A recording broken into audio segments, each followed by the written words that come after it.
कि चाहे नहीं कूलर आ चाहे नहीं ऐसे कि चाहे नहीं कूलर आ चाहे नहीं ऐसे भैया भी रहिया में कि मजा दिला बेसी भतार मिला बेसी मजा दिला बेसी भतार मिला बेसी मजा दिला बेसी भतार मिला बेसी कि चाहे नहीं कूलर चाहे नहीं ऐसी चाहे नहीं कूलर चाहे नहीं ऐसी तोहार बियाह भइल बा तो जब तार बियाह होई तब तारा समझ में आई लड़कियां कहती है कि चाहे नहीं कूलर चाहे नहीं ऐसे कि मजा दिला बेसी भतार मजा दिला बेसी भतार मिला बेसी मजा दिला बेसी भतार मिला बेसी क्या बात है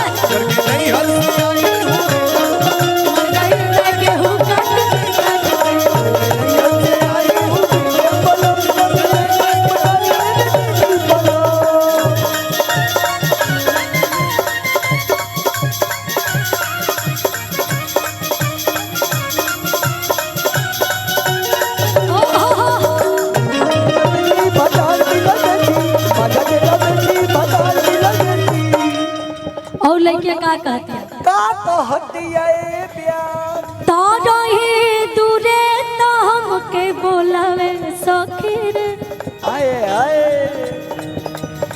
अल के गोदी में बेना डोलावे सखी रे लगे गोदी में बेना डोलावे सखी रे लगे गोदी में बेना डोलावे सखी रे आरो ही दूरे तो हमके बोलावे सखी रे लेके गोदी में बेना डोलावे सखी रे तो हवा ताजा मिलेला बड़ी मजा मिलेला हम ताजा मिलेला बड़ी मजा मिलेला प्यार पियावा के धरी भर पाजा मिलेला हम पियावा के बड़ी भर पाजा मिलेला हम पियावा के बड़ी पेट पाजा मिलेला। भैया बहुत अच्छा गा रहे हैं और मेरा साथ भी दे रहे हैं इसके लिए बहुत बहुत धन्यवाद भैया। थैंक यू बहन आई लव यू बहन। अच्छी बात है क्या बात है बहन को आई लव यू नहीं बोला जाता है क्यों हंसता कोई बात नहीं जो गलत सोचता है वही हंसेगा जिसके नेचर में लव यू टू भैया लव यू टू बहना और का कहतड़ी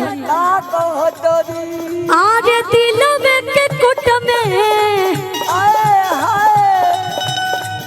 आरे करावे रोज पेशी उई मां आगे मुझे जाबो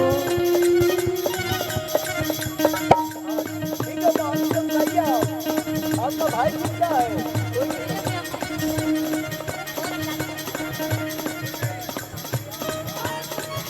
आरे दिलों में के कुट में आ करावे रोज पेशी और हमारे भैया की तरफ से बहुत बहुत सारा सम्मान आपका आशीर्वाद ही काफी है भैया ये लेके हम क्या करेंगे आशीर्वाद मिल गया आपका वही काफी है मेरे लिए। और का कहते रही हम चाहते रही ए लाइन पे भैया रो रही हमरा साथे 1 मिनट खातिर खाली आरे दिलों में के कुट में थोड़ा हटा लो आ करावे रोज पेशी और एगो गाना हमके और बहुत अच्छा लगेला कि बलम जे खा के जरा अपनवा जनवा ले बाका ले लिया ना कि दिलों में के कुट में करावे रोज पेशी दिलों में के कुट में करावे रोज पेशी हाय हाय हाय। और अभी भैया की तरफ से बहुत बहुत सारा प्यार एने आवा आओ मजा आई देखी कि मजा देला बेसी भतार मिला बेसी मजा देला बेसी भतार मिला बेसी मजा देला बेसी भतार मिला बेसी ओ एक बार जोरदार ताली हो क्या बात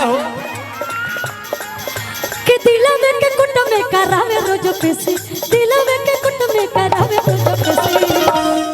और जैसे हमारे बीच ब्याह करेंगे अगर आप कर दीजिएगा तो ये इनाम मैं आपको दे दूंगी।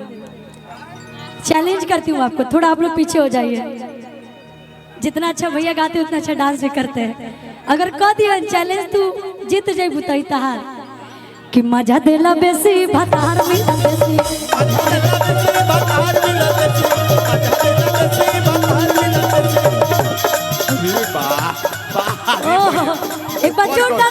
बजा दीजिए। वही नाम ही करा के देता है, जीत गई है भैया। ना ना ना ना भाई ले उल्टा बा जीत गई। वो तो सबे जाना तक के जीतल। और का कहतड़े कि केहू बाटे नसैया के टक्कर में हो अले विसा करके मजा खुशी का कर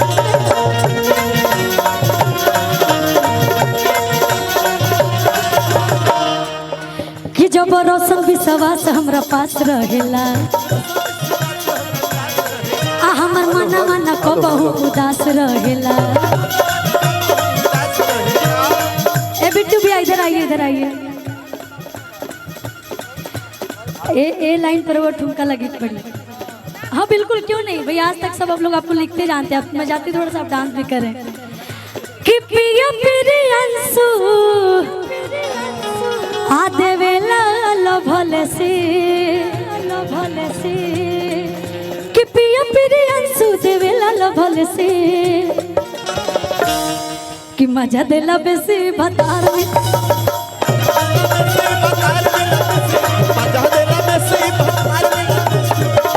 क्या बात है बिट्टू भैया, रुके थोड़ा अपना पीछे जाइए। अरे ये देसी मर्द भाभी है कि नहीं, भाभी देख रही है कि नहीं कहीं से? अभी तो सुबोध है, ये नहीं खाना तो तू देख तू डांस कहाँ बने बोलाई मारा ओ हिंगा बोलाई।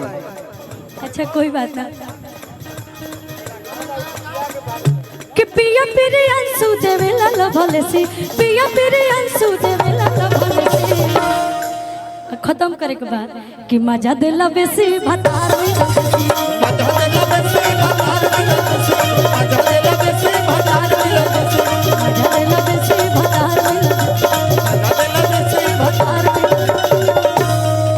बहुत बहुत धन्यवाद।